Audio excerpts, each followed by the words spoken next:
Okay, a very warm welcome everyone, and I'm delighted to introduce tonight's speaker, Andrew Garrett, who is beginning his term for 3 years as a Royal Academy visiting professor in renewable energy with us, and we're delighted to have him with us. I'm sure you're aware of Andrew's many accolades within the wind energy industry. He really has been a leader in the sector for 30 years plus now, I guess.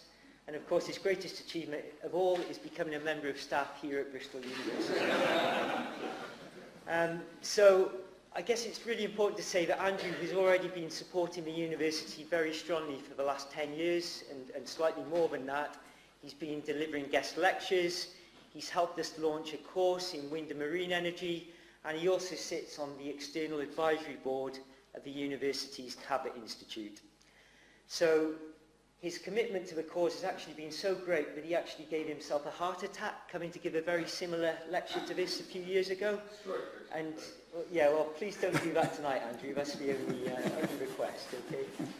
And he'll be continuing those activities over the next 3 years in terms of lectures and carrying on his involvement with the Cabot Institute. But he'll also now be able to give much more support to undergraduate projects. And one of the exciting areas that he will be involved with within the coming years is both the setup and delivery of a new engineering management MSc, which will have a pathway in sustainable energy. So there are some really exciting developments within the university around the area of sustainability. Andrew has certainly been a huge inspiration to me within my own career, and I'm completely certain that over the next 3 years, he's going to do the same for many, many students here at the university. So a very warm welcome, Andrew. It's a privilege to have you joining us, and I'll hand over to you for tonight's lecture. Thanks very much.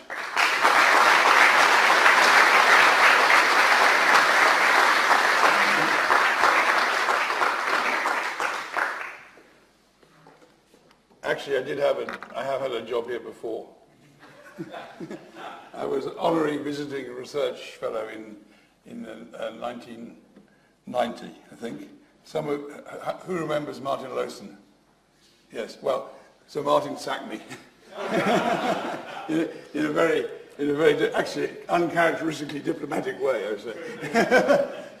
But yes, so anyway, I'm back again now. Actually, something else that Martin did, just when Alan Chambliss arrived, and Martin was telling me that Alan was here, and Martin said to me, oh yes, we've got this new chap, Chambliss, but you won't have anything difficult enough for him. And I said, I'm not sure, Martin, was that meant to be a compliment to Alan or an insult to me? But if you know him, you'll know it was neither, probably. Anyway, so I am a very long title there, and I tried to be the visiting professor in wind energy, but I wasn't allowed to be. But you're going to see that actually I'm going to talk about wind energy with just a glance at the others. So I apologise there if anybody's come to hear about PV or others that you're not going to. So I allowed it also to be a little bit personal, since it's meant to be my inaugural lecture. But the main focus of this lecture, or the main audience for me, is the younger rather than the older members of the audience. And I think it's pretty clear probably right now that energy and climate, but energy specifically in my case, is political. And up to you as people starting your careers to play your part in the political changes that are necessary. What I'm going to endeavour to show during this evening is that engineers will probably almost always rise to the challenge that's given to them, but we're probably not particularly good at forming those challenges or articulating those challenges. And I think the key thing we really need is to get the right policy framework within which to work. So the talk was called Technology and Politics, and I guess that's what I've also been doing for a long time. And it's political everywhere. So here's a picture in Beijing, and the reason why last year China installed more wind energy than the whole of the rest of the world put together is really, I think, because of the air quality in Beijing a few years ago. So in a central control economy, you can make a decision that fast, which is, right, we better clean this up, we better do something about it. And they have. But this is a sort of sign of democracy, which of course is a little bit of a poignant statement right now with what's going on in China. But I think there was a public rebellion about air quality, about environment in Beijing, which resulted, at least in part, with a huge amount of activity that they've got in wind, which we as a company were very much involved.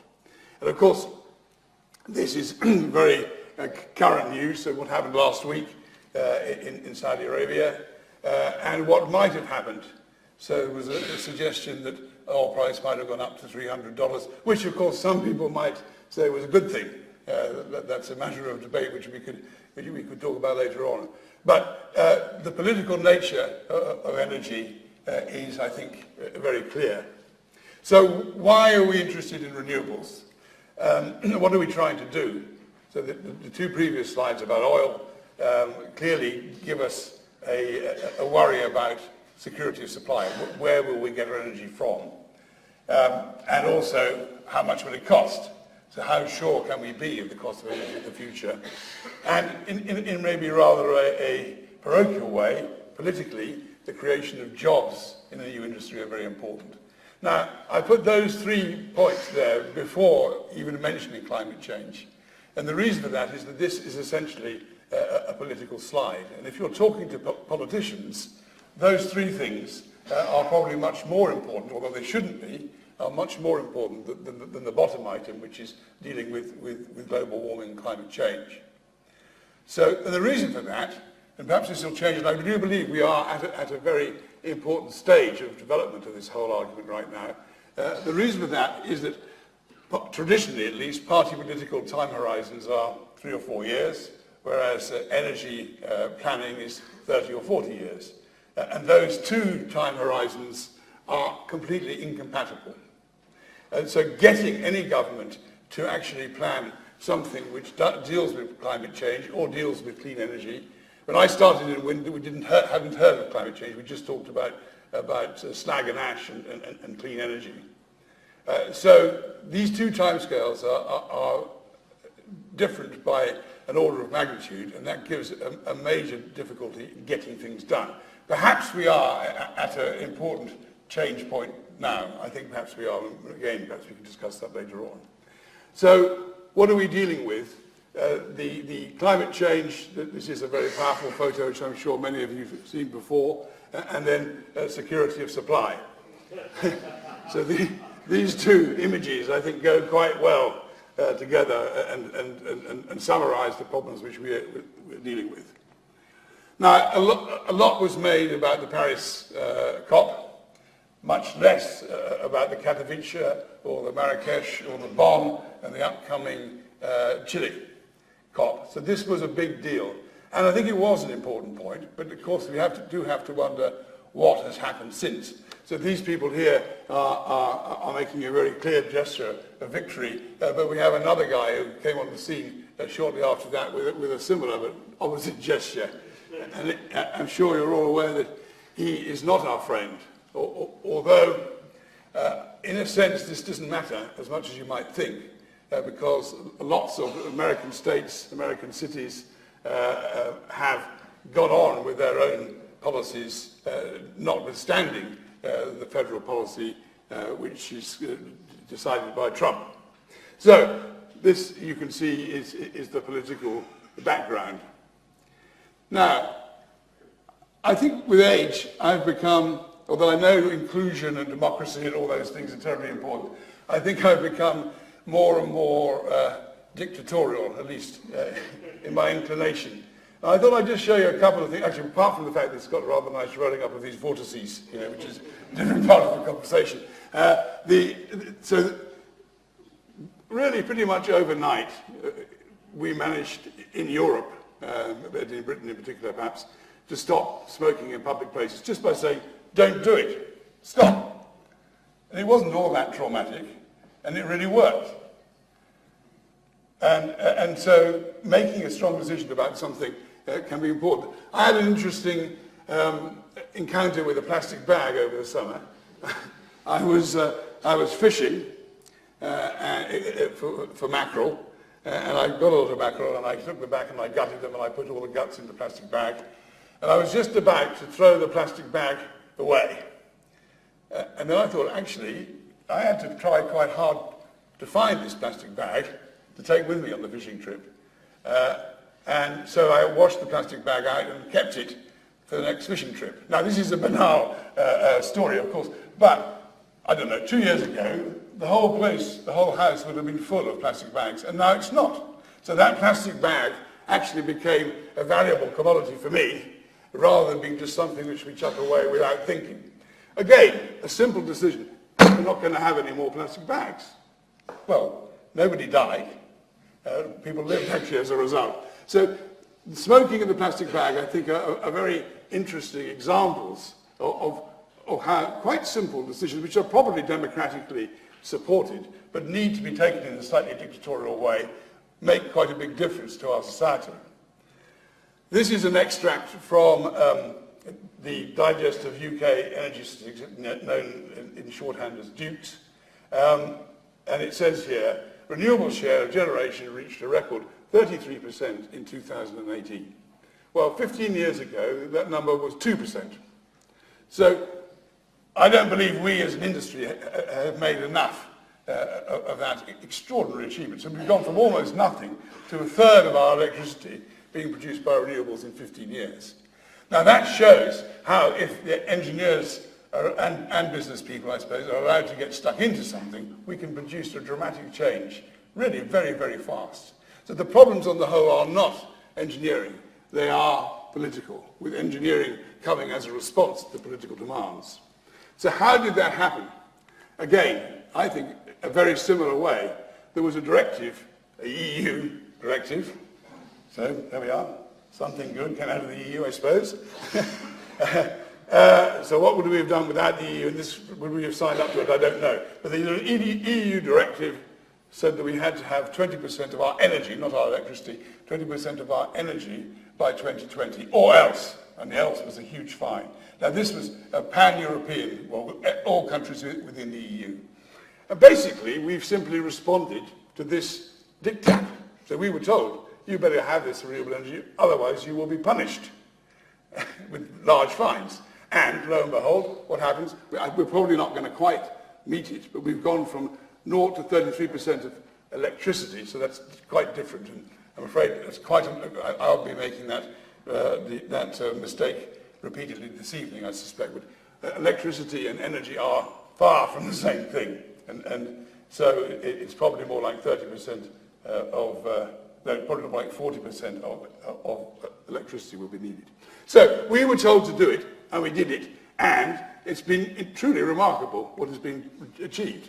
And last week, the latest prices in the offshore wind market were announced, shown here, these last two here.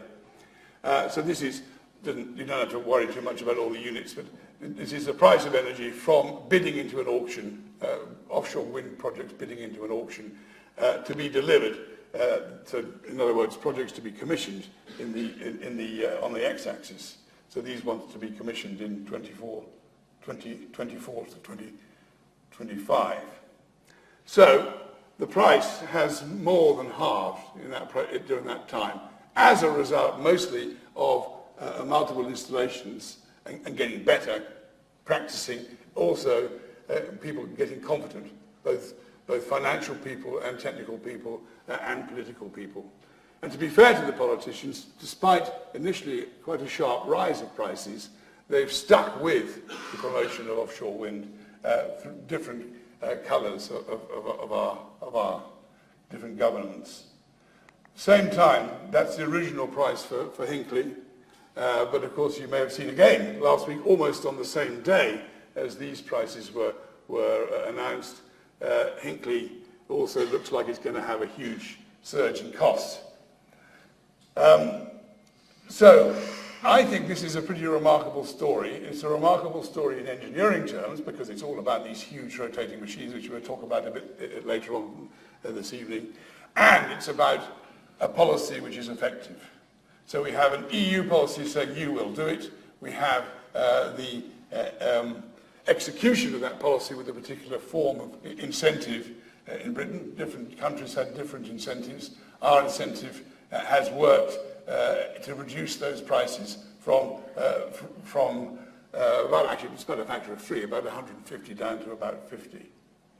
So that's really a very interesting history of the last 15 years or so, from the beginning of offshore wind to now, where it's become a main supplier, one of the main suppliers of electricity for the UK. Now, it's interesting, the Queen is getting involved in lots of stuff now, and she may have been surprised to read this headline. So this was reporting the declining cost of offshore wind, but rather than sort of say, what a fantastic engineering achievement, it was Queen set for financial boost, because she owns the sea. You know? So I thought, well, okay, this is a strange spin, but at least it made the headlines. We have to think on a large scale. So we have had quite a few no-coal days now, and they're going to become more and more frequent. So coal is out of the picture pretty much now, certainly in the UK, less so in other European countries. So we have to think on a large scale. One of the thoughts was the local Swansea Bay Lagoon, so build a big wall and fills with water as the tide comes up, and the tide goes out, the water comes out through a turbine. But that's been cancelled. I suspect, actually, they made a mistake of doing it first in Swansea Bay. It is huge, but they should have had a bigger one, because a bigger one is quite a lot cheaper. Anyway, it's cancelled, and as a result, instead, we are getting Hinkley at roughly twice the price of offshore wind, whereas we could have had more of offshore wind or some of these. And of course, PV is growing, although it is quite low density. Offshore wind is certainly pushing wave to the future very effectively. And wave and tidal are faltering right now. Particularly wave, I think, is a bit questionable. But my firm conviction is we need all of these, and maybe we need nuclear too, but we need all. There isn't going to be one answer. There's going to be a whole panoply of answers, a whole spectrum of solutions, and we need to adopt them all and promote them all, because we are going to be very short of energy if we stop burning any fossil fuels. And we've shown with the development of the offshore wind over the last 15 years that it can be done. So what about the physical scale? What am I actually talking about? The physical scale, I think, is terribly difficult to really portray without physically visiting one of these installations. So you can talk, and I will talk, about a 171 meter diameter turbine. And you can think, wow. And you'd be right to think, wow. But until you actually see the damn thing, it's impossible to realize how loud that wow should be. So here, and I call these, normally we call them wind farms probably, but they aren't really wind farms, they're really power stations. So here is an American wind power station, looking very similar to a Chinese wind power station, but looking substantially different to a big European one. And, of course, the reason, apart from Spain and a bit of Scandinavia, there really isn't much room in the European Union. So that's why we've gone offshore. I mean, you'd be mad to go offshore, really, unless you had to, because doing things in the sea is a great deal more complicated, difficult, and expensive than it is to do things on land. So the lack of space is the main reason why we've gone offshore. But here's another. So this is a picture, and I hope this will work. This is a blade, an Enercon blade.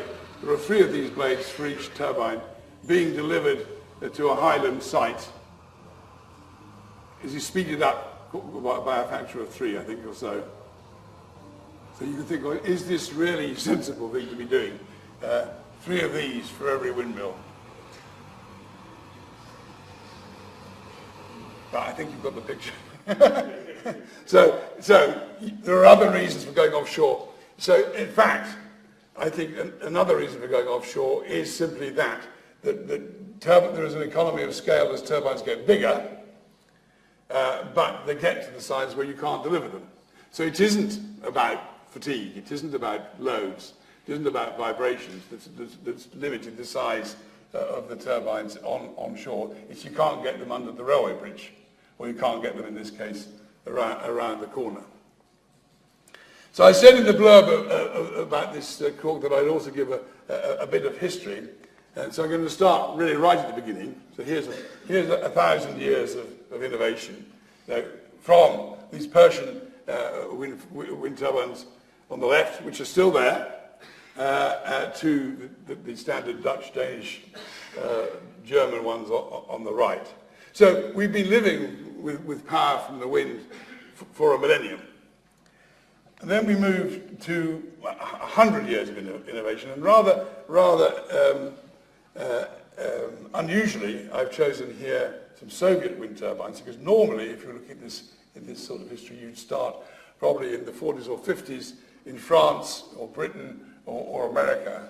But I recently discovered this really rather interesting activity. So in the 1926, Chagi, which is well, it was the Soviet Center for Aerospace Research, still exists now, and started actually by Tchaikovsky, who, if you're an aerodynamicist, you will know very well.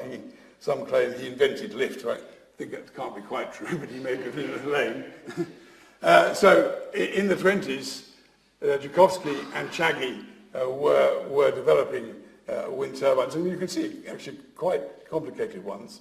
And this one was actually built. So this is 100 kilowatts, 30-meter diameter. So they were actually leading the way then.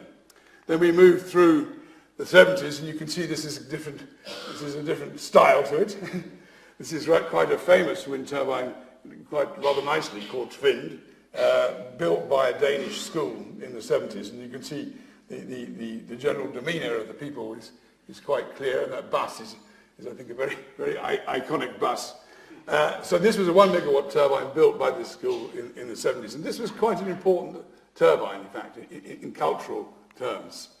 This gives you an idea of the level of technology that we were using in the 80s, and I think there's a health and safety officer in here, but I'm pretty sure this is not something the University of Bristol would approve of. So we've moved from this in the 80s to this is an LM, a glass fibre blade test facility in the present day. So there was a lot of turbines, particularly in the late 80s, early 90s, which were driven, the market was driven by a tax credit in the States. So I thought I'd talk a little bit about different forms of motivation. So I've talked about the EU 2020 and how that happened. There was a huge amount of activity in the States. The States this time was the main market, often supplied by European turbines. And this one, this is a Micon turbine, and their slogan was powerful simplicity. And their turbine is Micon 108 on the left here. And were put out in huge numbers. And they were driven by a tax credit. So you got a tax credit if you build a wind farm. And the motivation had absolutely nothing to do with the environment. It was a very American approach. This was all driven by money. And sometimes these tax credit bills were mixed up with shopping centres or motorways or all sorts of other deals were being done. Nevertheless, whatever the motivation was, this produced a huge spike of activity in the market and then engendered a lot of manufacturers, small manufacturers, to get involved. In those days, I coined a phrase which was survival is success. So you weren't talking about optimizing things. You weren't talking about minimizing costs. You were just thinking, oh, will the bloody thing be up tomorrow morning? You know, that was the level of concern. So these turbines might have worked with, say, 60% availability, which meant they'd be available for 60% of the time, and other times they would be faulted. Now, in a commercial wind farm, you would be very disappointed or angry if that number wasn't 98.5%. So things have changed dramatically. I wanted just to throw in a few bits of technical engineering as well. And this is the same era. In those days, there were a lot of turbines which had their power controlled by stall. So on the right-hand side, and aerodynamicists will know this back to front, of course, but for those of you who aren't aerodynamicists, the wind comes past the blade, like the bottom picture here, under normal circumstances. As the wind gets higher, the blade stalls. And as the blade stalls, as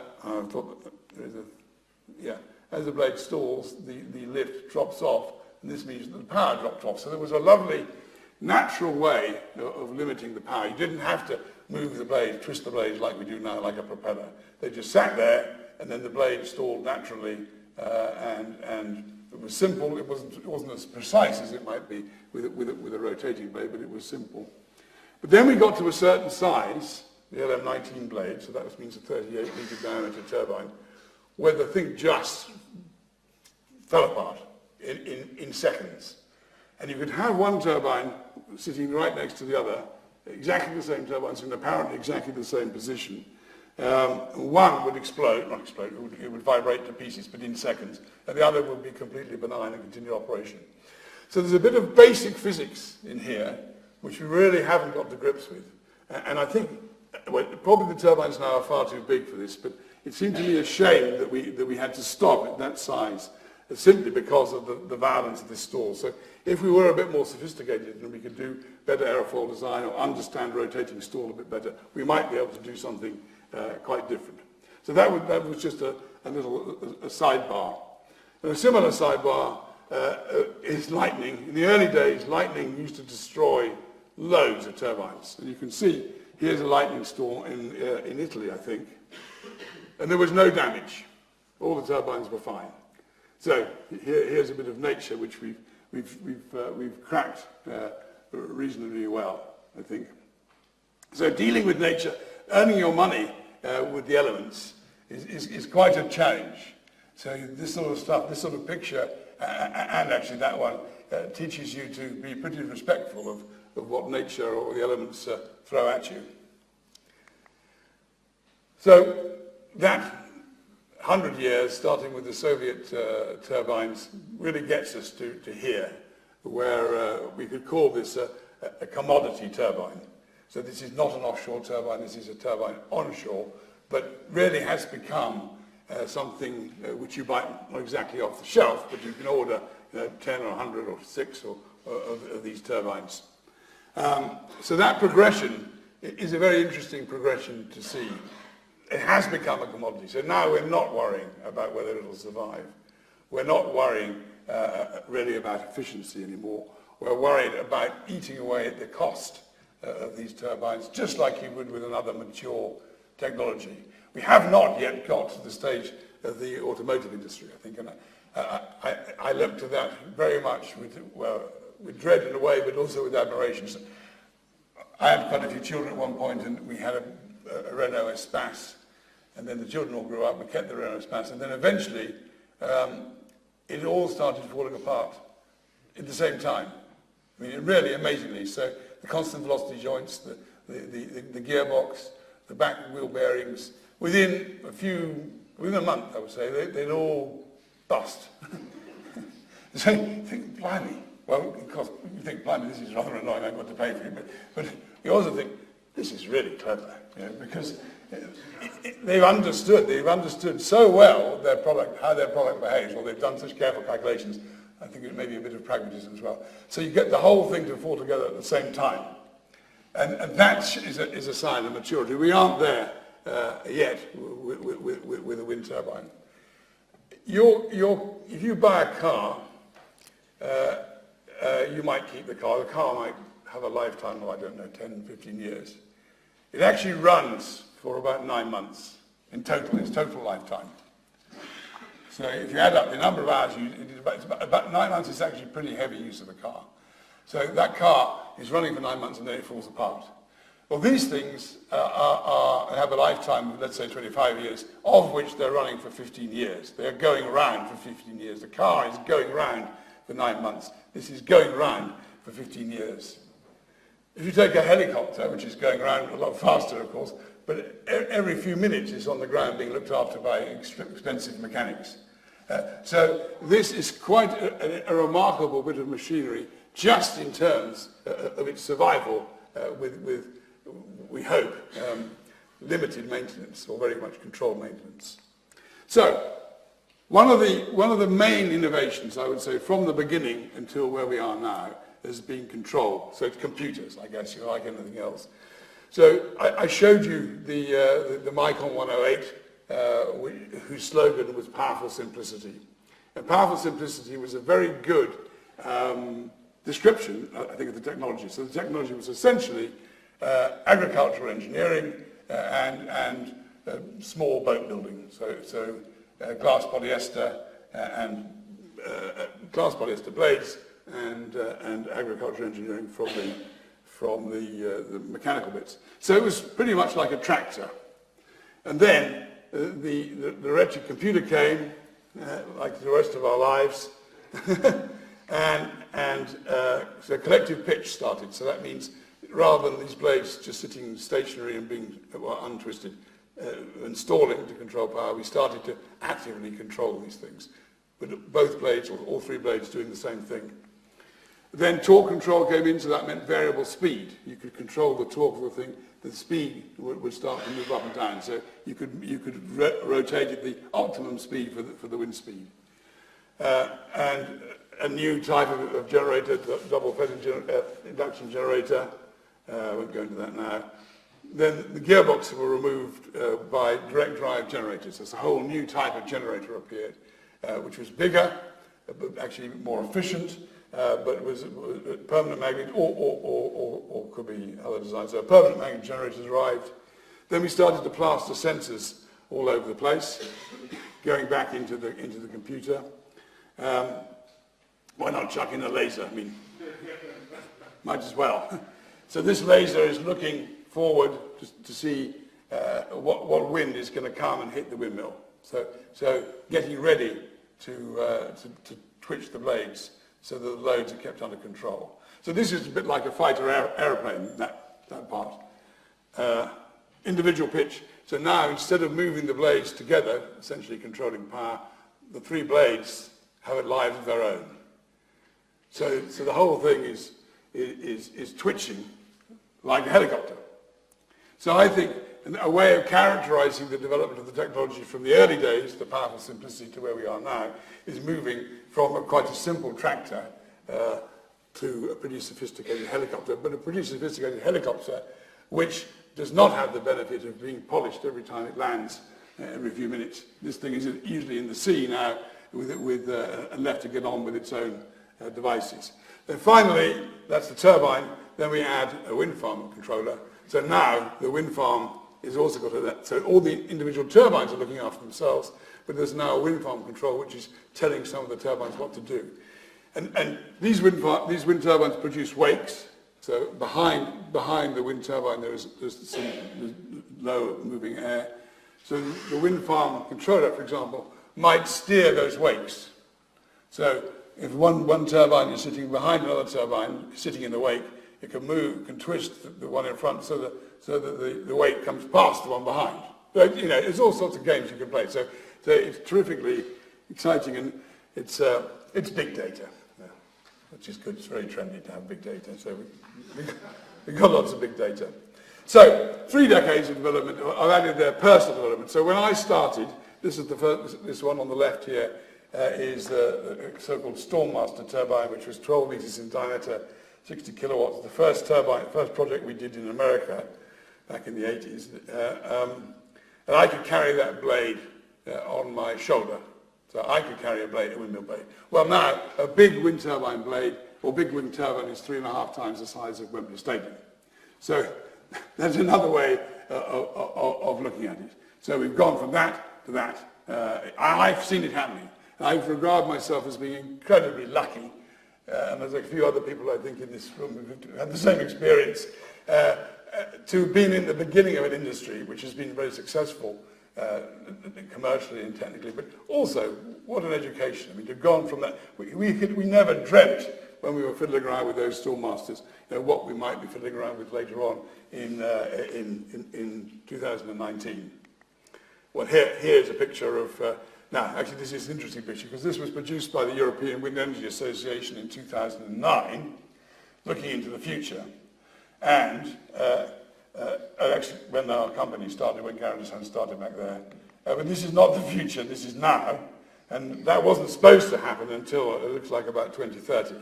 So even in 2009, we were doing a terribly poor job of predicting the quite close future. So we already have 150-metre diameter turbines, which according to the EWA 10 years ago wasn't going to happen for another 10 years. So things are moving incredibly fast.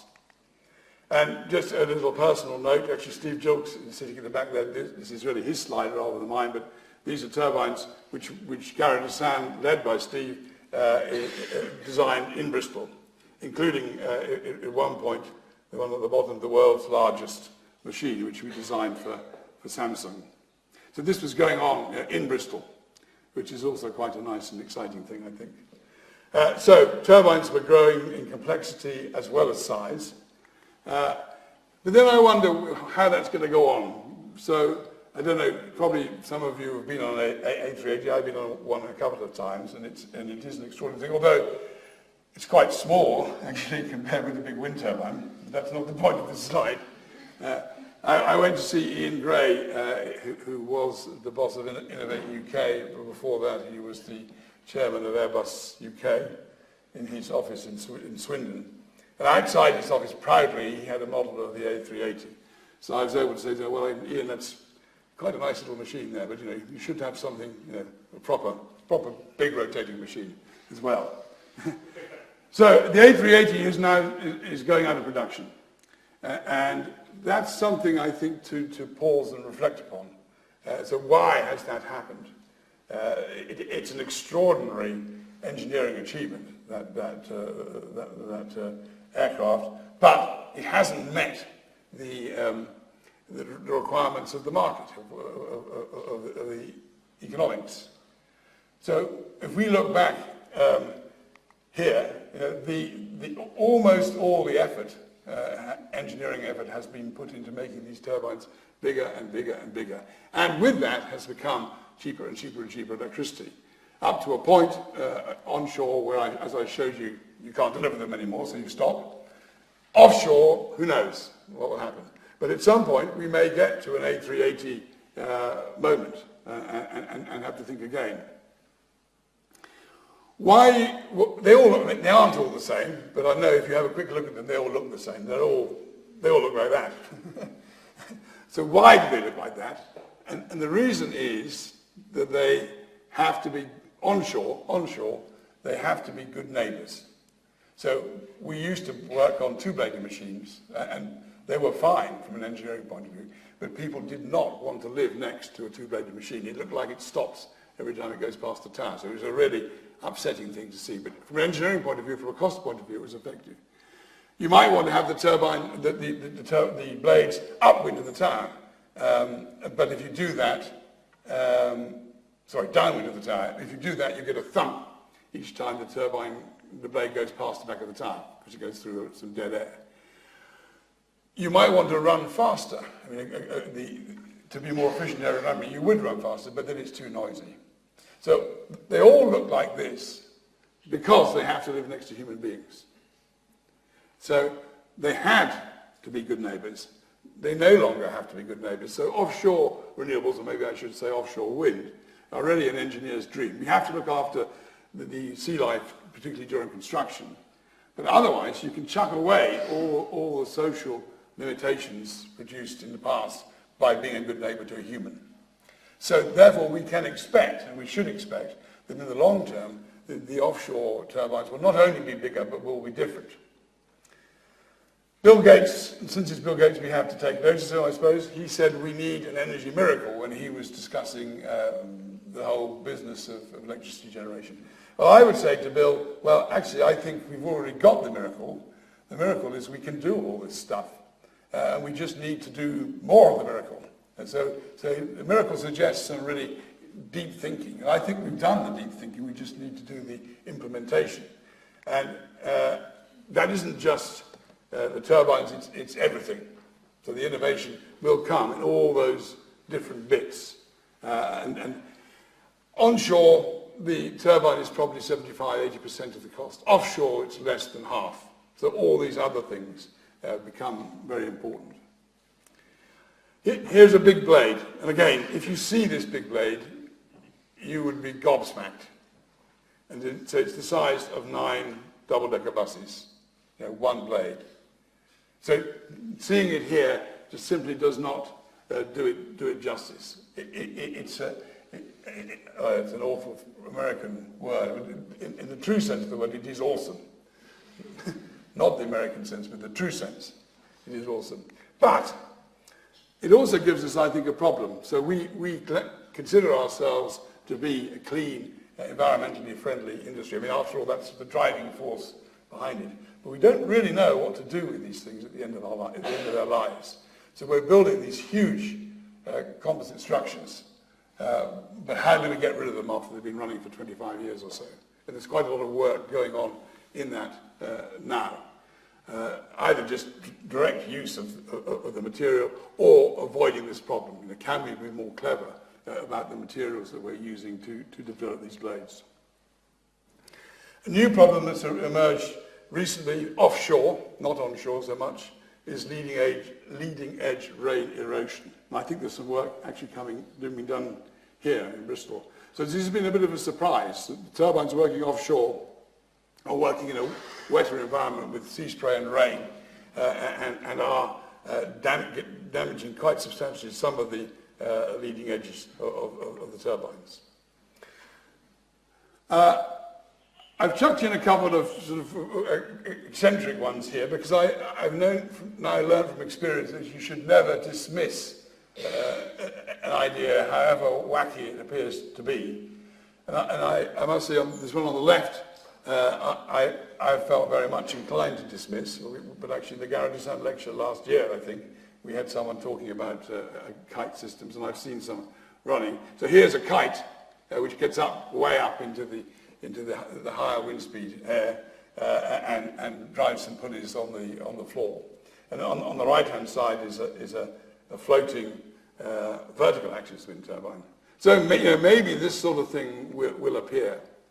Here is a multi-rotor. So this sort of thing was envisaged back in the 60s and 70s, and then built in the 80s by a Dutch company called Lagerwey, and now more recently Vestas, which is probably one of the three main turbine manufacturers, has built this multi-rotor system.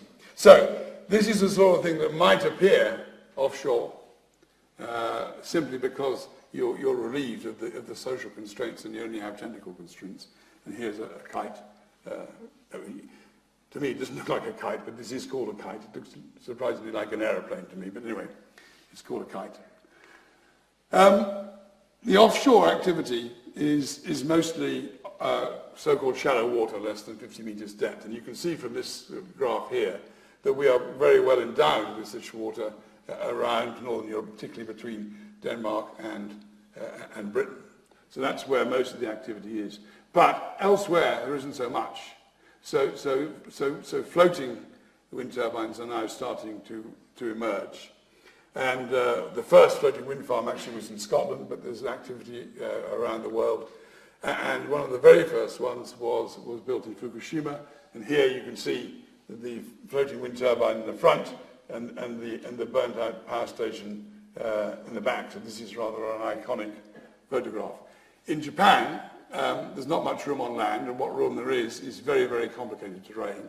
If you go offshore, when you're a few meters offshore, you plunge a few hundred or even 1,000 meters very quickly. So the offshore waters around Japan are terribly deep. So you couldn't use a conventional offshore wind turbine solution in Japan. You have to go for something like this. So this has produced a whole new type of activity, I think, another bifurcation of innovation. And this was a gesture towards solar.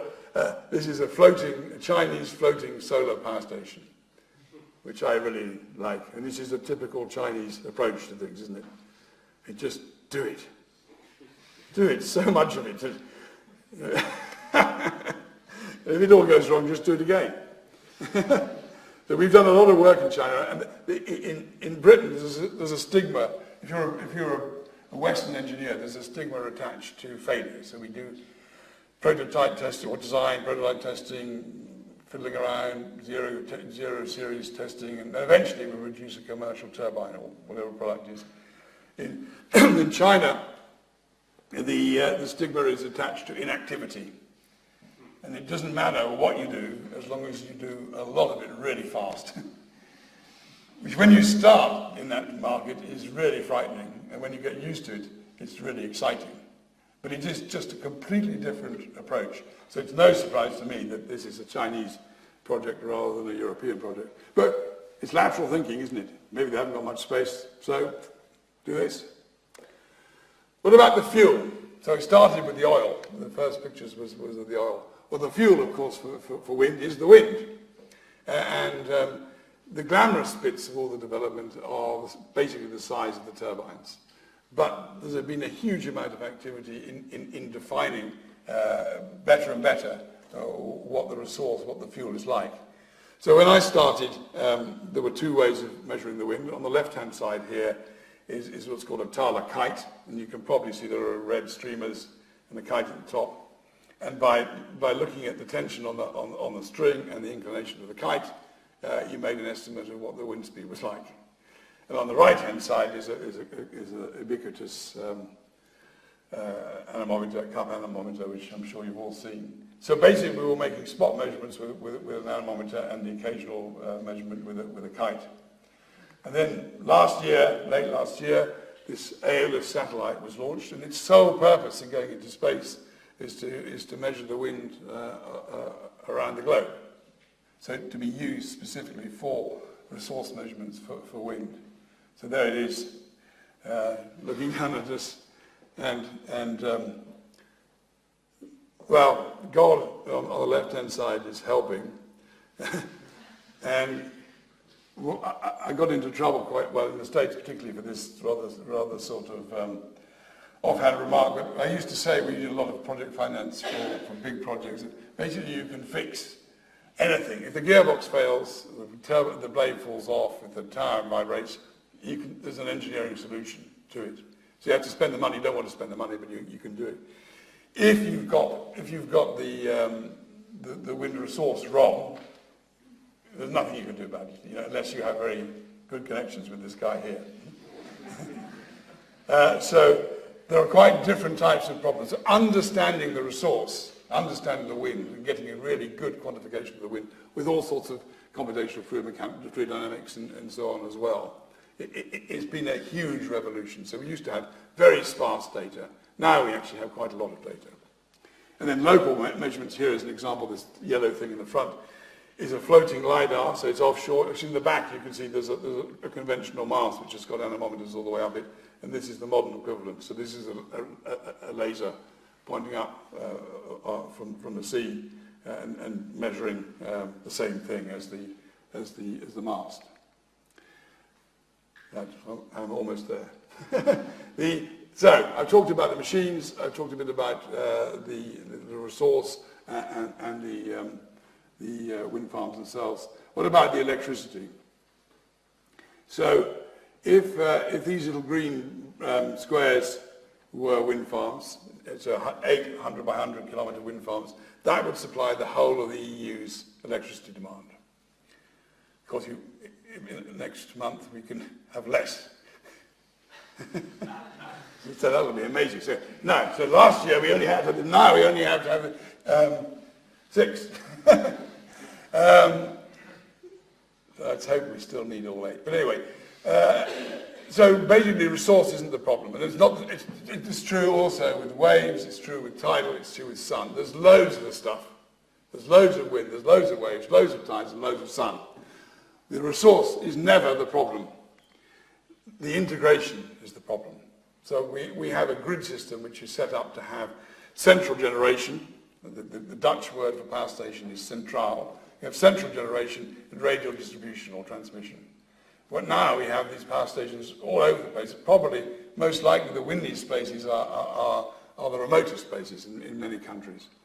So this is, I think, an area of real serious activity now. And it isn't just technical, it's also cultural. So this is quite a nice quote from the boss of the National Grid. And he said, 2015 was last year where we've been running the grid like we always have done. So the arrival of renewables, but probably particularly wind, is creating new thoughts of how to control the grid and how to do it properly. Now I've seen a very interesting transition. In general terms, you call these the TSOs, transmission system operators around the world. The initial reaction of TSOs everywhere was to be patronized and say, well, okay, we'll connect these wretched things if you want to, because they're not going to last long, and it isn't a serious thing for the future. Then the windmills didn't go away. So then there was very, very aggressive, techno-aggressive behavior by the TSOs trying to prevent sensible connection of renewables to almost every grid. And now we've moved into this sort of regime where it's been recognized that there's a political reality that renewables is going to be part of the energy mix. And so their job as TSOs is to integrate those sources of energy onto their grid, onto our grid. So it's been very interesting to see that transition, that change in culture. So it's always about culture and people. Now here is a disgraceful picture of a European Wind Energy Association conference a few years ago. And you can see diversity or inclusion is not our strong point. And we do look extraordinarily similar now, but I want to point out one thing, which is my shoes are brown. There are, in the last EWEA conference, there were 30% of every panel, I think at least, was female. But there's a woman here thinking, oh, bloody hell. So there's a lot of room for change here. So I'm afraid this is a disgraceful photo, and it is real, although I think it is changing. Short-term forecasting, so I've talked about the grid, I've talked about the machines, I've talked about the resource. But we can't expect now this energy just to be accepted into the grid. It has to behave as much as possible like conventional plant. So this is a graph of short-term forecasting. The red is the actual power, so it shows the actual power produced by a certain wind farm. And the blue is the prediction, hour by hour, I think half hour by half hour, a day ahead. So what will the turbines be producing at 7 o'clock tomorrow? And you can see, depending on your point of view, you can see, if you're a scientist and you look at this, you say, well, that looks pretty good. We've got all those patterns right and similar shapes. If you're an energy trader, you might say, wow, bloody hell, you're in the May 14th in the afternoon, you're 100% wrong. so it is very interesting, and that sort of the small scale accuracy is being worked on continuously and is improving. So we're bidding regularly into energy markets. I wanted just to mention energy storage, because I think I say here, energy, what is it? Well, it can be a battery, it can be pumping water up a hill, it can be dropping a weight down a mine, it can be a rotating wheel, it can be anything. And of course there's a huge amount of activity now, endeavour generally going on to energy storage. So is it just the Holy Grail or not? I think there is now a lot of progress being made in this field, which does mean things will change, and it is necessary. But it's a question, you can say, what do we mean by storage? Do we mean a gigawatt for a microsecond, or do we mean a kilowatt for a year? So there's all sorts of energy storage, heating up rocks, compressing air, everything. So this is a whole new area, and I think someone asked me the other day, we said to you, a similar sort of audience, I suppose, say, well, you've been very lucky, you've got into the very beginning of this wind energy business. What would you think, what's going to be the equivalent for us? And I suspect that this may be it. Energy storage could be, in 5-10 years' time, could be anything. Right, I'm not going to go through this in detail, but this is my attempt, without any units or scales or even an axis, to decide what's happening. We've come from our onshore turbines, they're now a commodity. They're amazing machines, but they are a commodity. It's a bit like a car or a lorry or some other thing. The aerospace and big funding capital funding of projects started us going there, and they joined in there. The fixed offshore, so the conventional offshore, I think has broken away from the commodity onshore turbines, and they will have a life of their own for the reasons I mentioned, because there is no limitation by being a good neighbour, there's no limitation on size, there's only the driving force is how cheap can we make electricity. And then I think offshore floating is going to be completely different again. So it'll start looking like an onshore turbine or an offshore turbine sitting on a float, but it'll become something else. It will develop a life of its own, and the solutions which you may see may be quite different. From that, there may be completely different things. I showed you the vertical axis wind turbine, I showed you a kite, but it might also be multi-rotary, and it might be something we haven't even thought of yet. So I think we're just beginning. Well, the floating offshore, we're absolutely just beginning. The fixed offshore, it's only about 10 years old, so compared with conventional technology, power generation technology, it's still very young. And it might be something else. That's a very useful statement. So I think it's a mistake to think they may all start in the same place, but I think they will progress to quite different positions. Just finishing off then with a little bit of scale. So there is a Mitsubishi Vestas 164. So 164 means 164 meters in diameter. One turn of that turbine, about the same size as the Gherkin, will send a BMW i3 40 miles. So that's another way of just trying to get to grips with the scale of what we're dealing with. And here is my car, not in my house. And I think I've now got the second one of these. I bought the first one of these in 2015. And I told you about our Renault Espace that fell apart. So we had to buy a new car. So I thought, well, we should look at this electric car. And I said to my wife, I think we shouldn't buy this electric car because in a couple of years it'll go twice as far as it does now. And at the time, I was the chairman of the European Green Capital in Bristol. And she said, well, look, you're the chairman of the European Green Capital. If you don't buy this bloody car, who's going to buy it? So I said, okay. So I bought it. And then, lo and behold, 2 years later, the same car goes twice as far. So I'm just going to end then with Victor Hugo. Nothing can stop an idea whose time has come. And I think it's very much the case of renewables, but wind in particular. Thank you.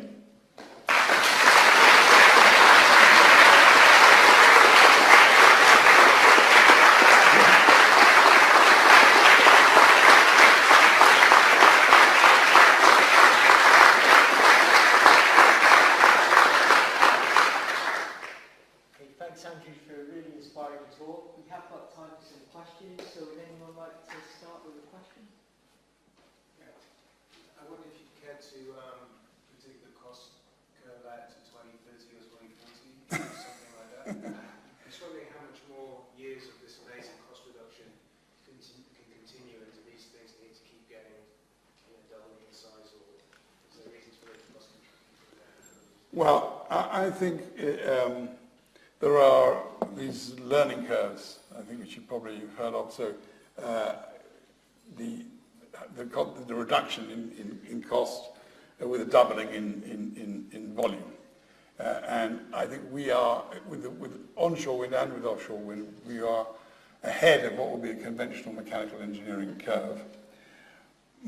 My guess is that offshore, well, I suppose I can go back to me or find that graph at the very beginning. That it's starting to flatten out. Sorry, onshore it's starting to flatten out. And I've repeatedly referred to it as a commodity. And I think when it becomes a commodity, things will go on getting cheaper, but we won't be measuring that in 5, 10, 15%. We'll be measuring it in 1 or half, or point, like in the gas turbine now. I mean, if you can squeeze 0.3% energy out of a gas turbine, it's amazing. And we've been measuring our progress in big chunks. So I think onshore we've got to that point already. Offshore, I think we haven't. And what we've seen here is partly engineering, but it's also a big chunk of it is business competence. People prepared to it. So initially, you think these things won't work. They'll fall apart. Actually, some of them did fall apart within a few months. So we cannot afford to invest in these billions of dollars in something that we can't be sure about. Now that's pretty much gone, and I think we've also learned other lessons. So we are getting better at building what we've got.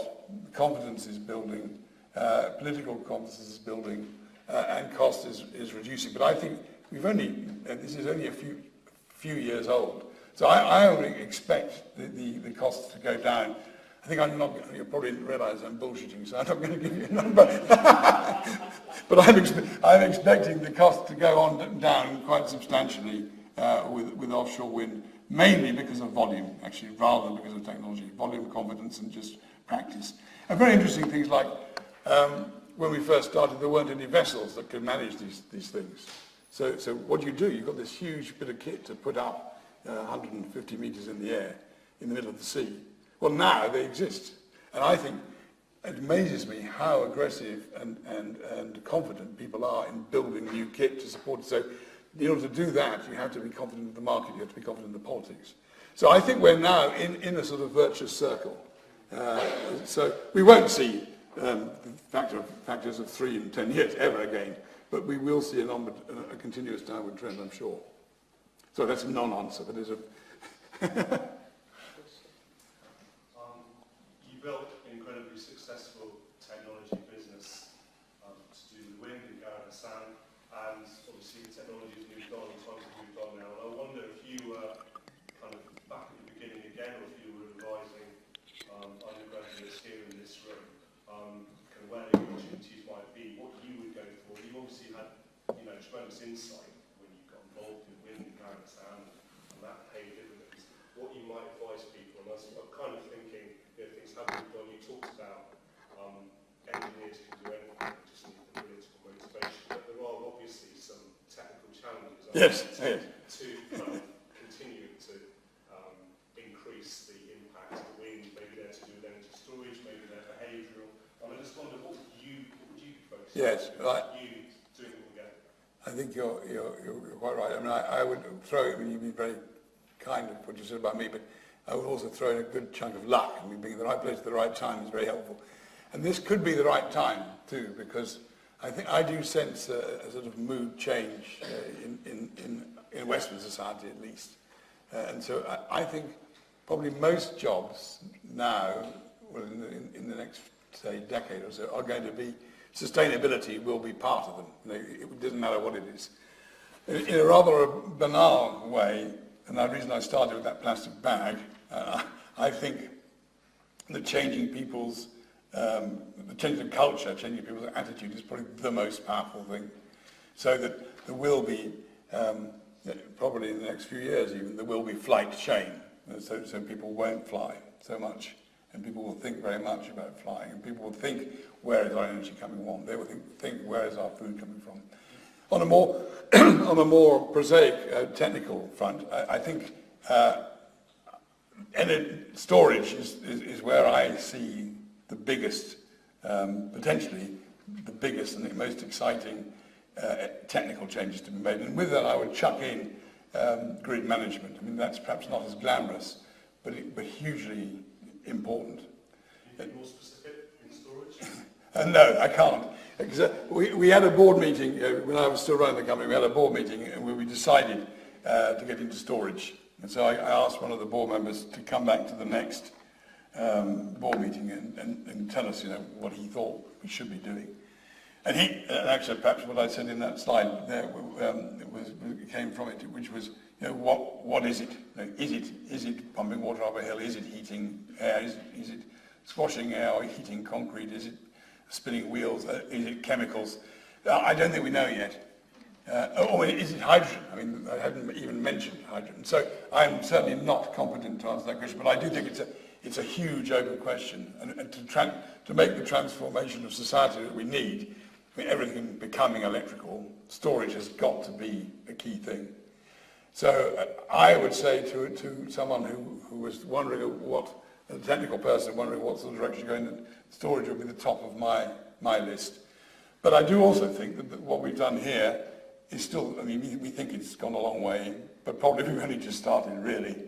And I think applying lessons from other industries is very interesting too. So it's taken a surprisingly long time, in my mind, for aerospace, or for us to talk properly to aerospace, for us to talk properly to automotive, for us to talk properly to defence controllers. And there's a lot of maybe less glamorous but pretty interesting stuff which could be borrowing heavily from much more mature industries.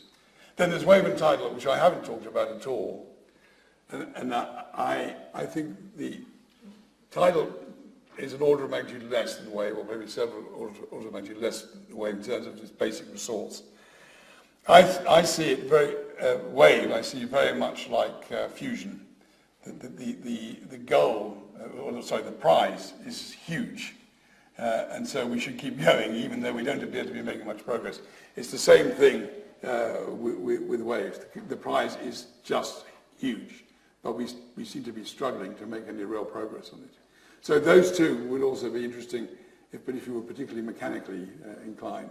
But no, storage. The answer is storage.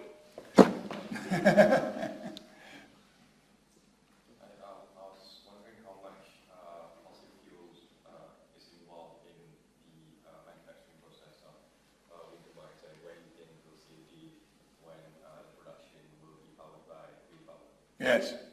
Well, if you buy a BMW i3, they will tell you that it's been built with wind power.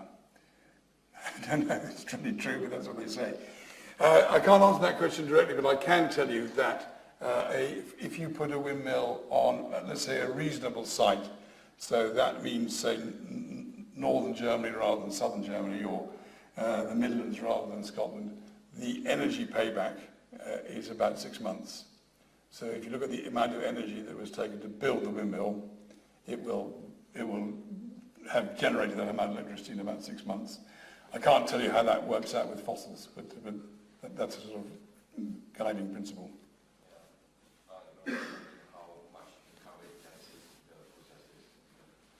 Well, I mean, it uses steel.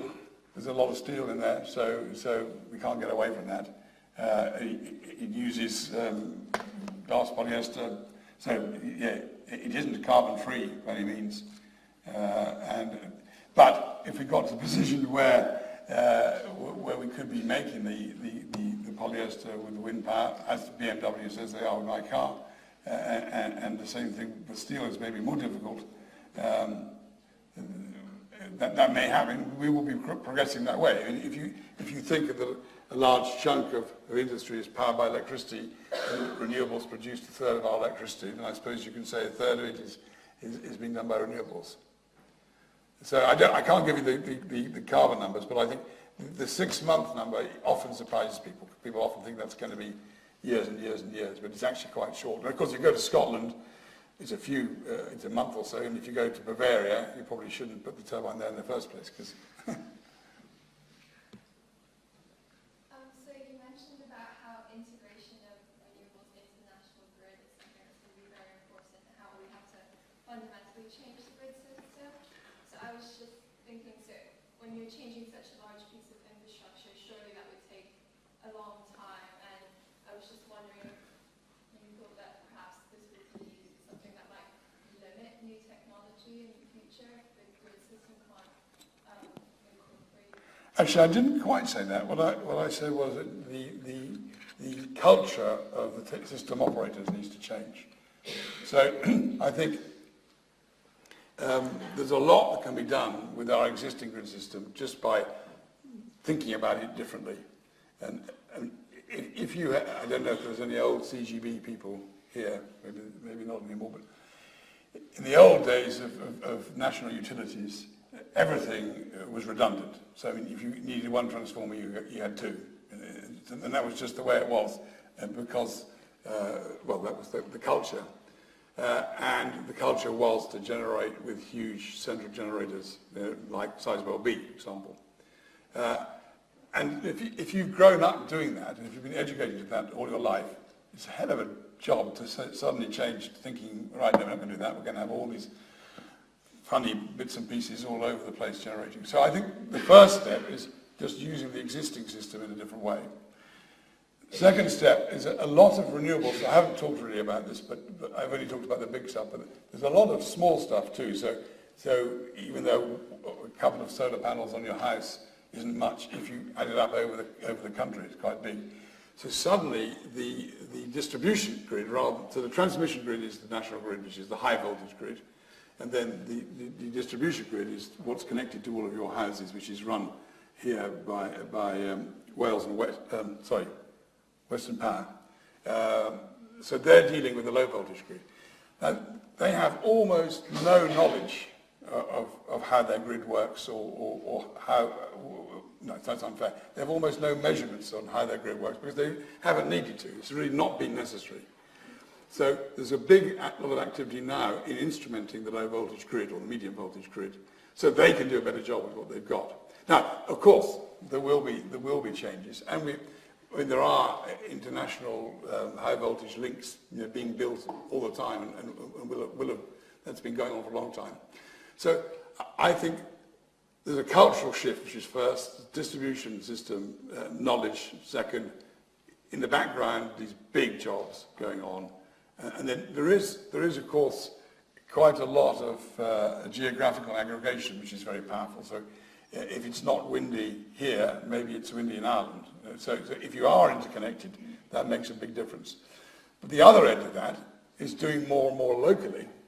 So communities, universities, individuals, that doesn't need new big stuff. It may need just doing differently locally. So yes, there will be some substantial investment, but I don't see that as a big obstacle for a bit. I think if we get, say, above 50%, then very likely we will have to do things.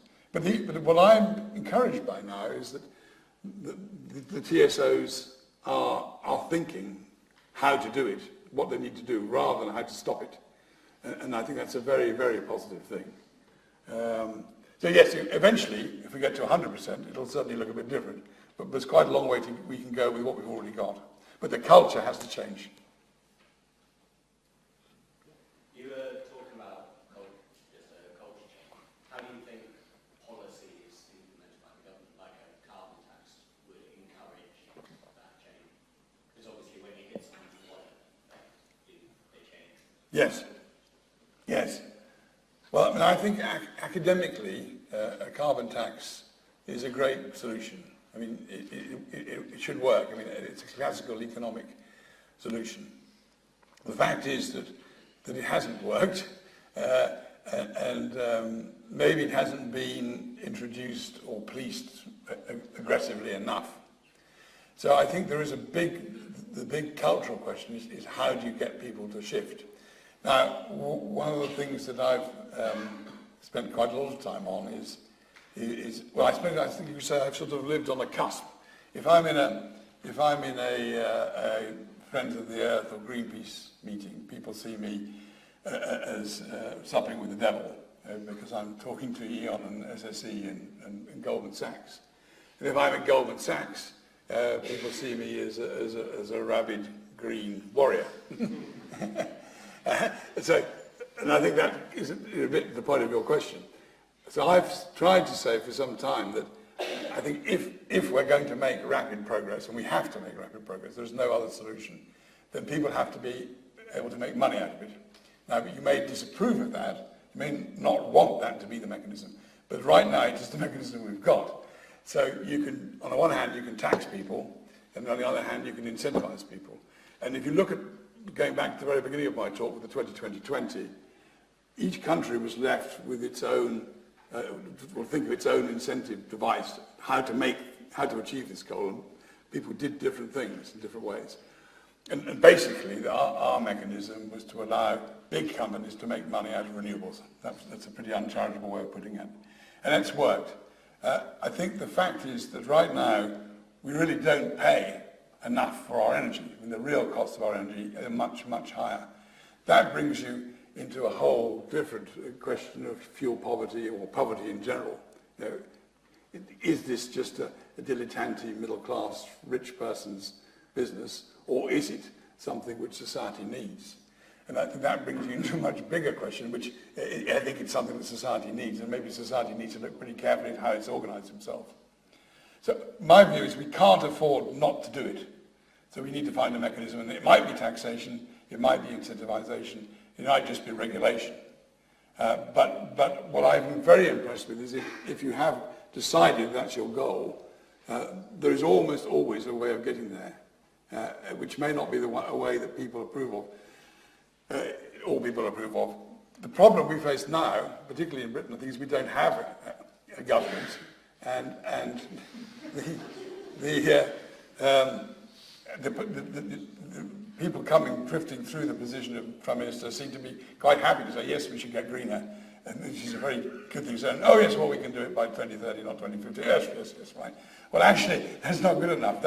Those big statements need to be backed up by detailed statements. And actually, going from 2050 to 2030, I'm really not interested in that at all. What I'm interested in is what we do now. Because it's a very comfortable thing to say, yes, we can bring in this stuff. But actually, if you're going to do it by 2050, never mind 2030, you've got to do a lot tomorrow. So I'm afraid that money, I think, is the key, which is not necessarily desirable from all sorts of other ways, but it is a proven way of making things happening, and we, unfortunately, right now live in a highly capitalist society, so that is the only way to make things happen. And regulation. So, a bit of dictatorial capitalism and regulation. It's a good university sort of approach to life.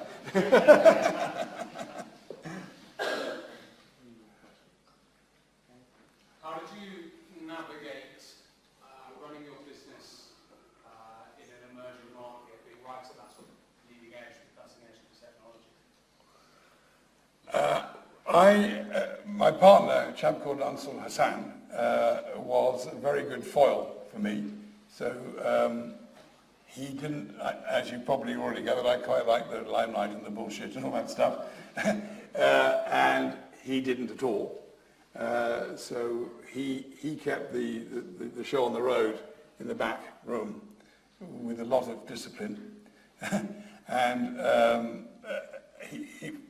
we also had complementary skills, so he was very good at measuring things and I was quite good at the mathematical side of things. We recognised, well, first of all, I think when we started, we had no work. So I mean, looking back on it, people think we must have had a strategy. Actually, we didn't have any strategy at all, which is bizarre, really. But we had a sort of youthful arrogance, I think, that we're quite clever and everybody will come and want us to do stuff. And remarkably, they did.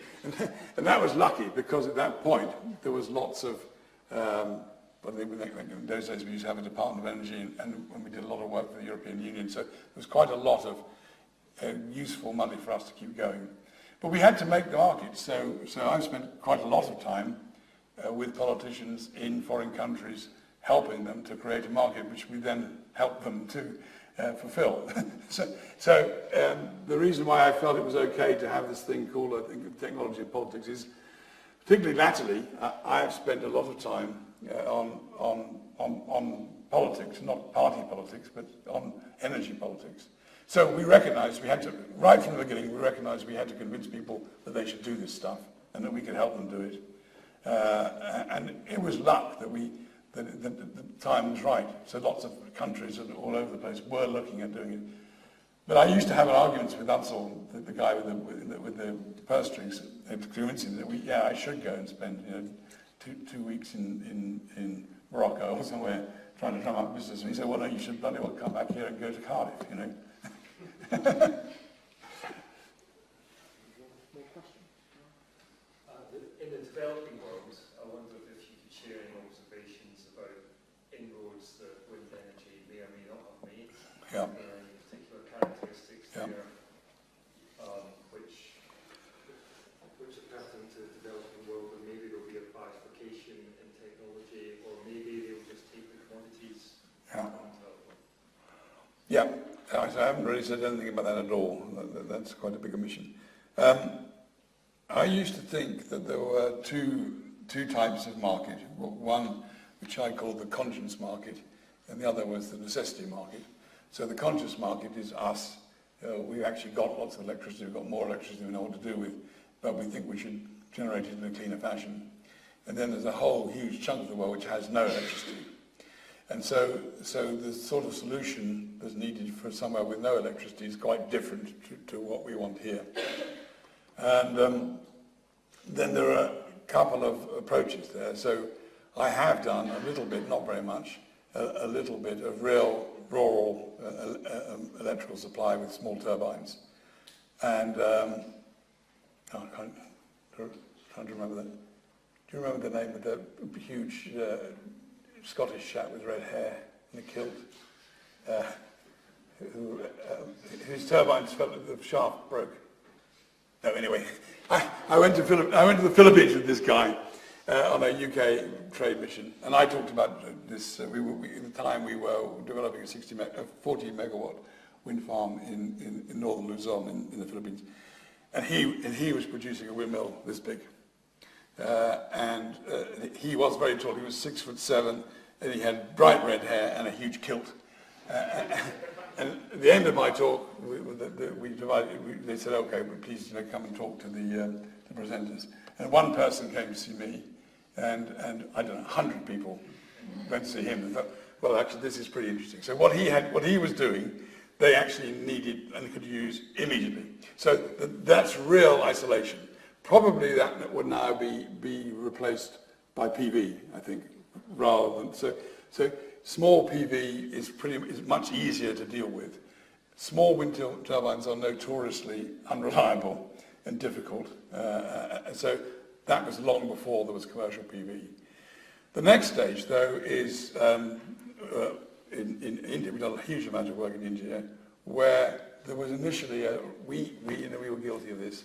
A very patronising sort of view. Oh, well, in India they won't be able to deal with these huge turbines, and maybe the huge ones they could. We'll need to keep these ones smaller and come up. Well, we did come up with ways of erecting them without cranes, with A-frames and people putting on ropes and things, which worked. But actually what you found was, once it started, a local industry would develop which could support all the things, maybe in rather a more innovative way than we would at home, but could easily deal with medium-sized turbines.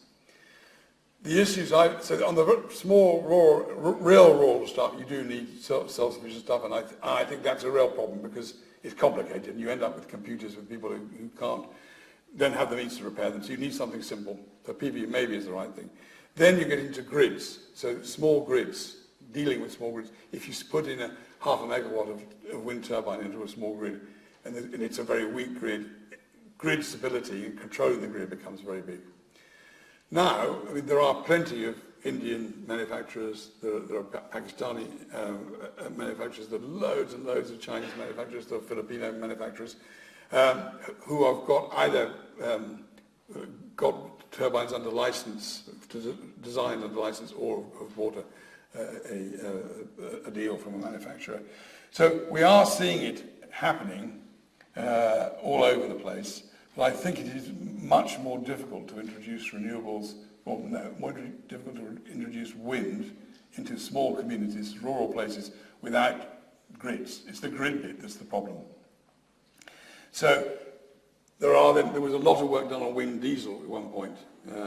So you have a diesel generator, which you use when there isn't any wind, but then you end up with a diesel generator and a windmill, so two bits of complicated machine, and some damn computer trying to link it all together. And so it works when the World Bank specialist is there, and then as soon as they've gone, it's no good. So making things simple enough to be maintained, not to be understood, but to be maintained is very important. We did some work on St. Helena, which is extremely isolated, and I was fascinated to see how innovative people were when all they had was their toolkit and a bit of welding kit. They just did it. So they would maintain the thing in an outlandish way, but it worked. the glamour has all been on the big end, all the stuff I've been talking about. We haven't, I think, really used all the technology developments that we've created and reapplied them. If we go back to the 1980s when we had 60 kilowatt turbines, what would a 60 kilowatt turbine look like now if it was designed with all the stuff we now know? And nobody who was building those 60 kilowatt turbines, most of them, many of them have gone bust, but the ones at the left, the top end, are no longer building 60 kilowatt turbines. So it's a completely different lot of people. So I think there's often, people like to often talk about a battle between PV and wind. I think PV will win the battle. I don't see it as a battle, I see we both have to do it. I think PV is better suited to small isolated places than small wind, really. That's a good note to end on. So thanks everyone for coming tonight. Hopefully there'll be more opportunities like these for you to come and see Andrew over the next 3 years during his time with us. But if you can just join me again, thank you, Andrew, for a fantastic talk.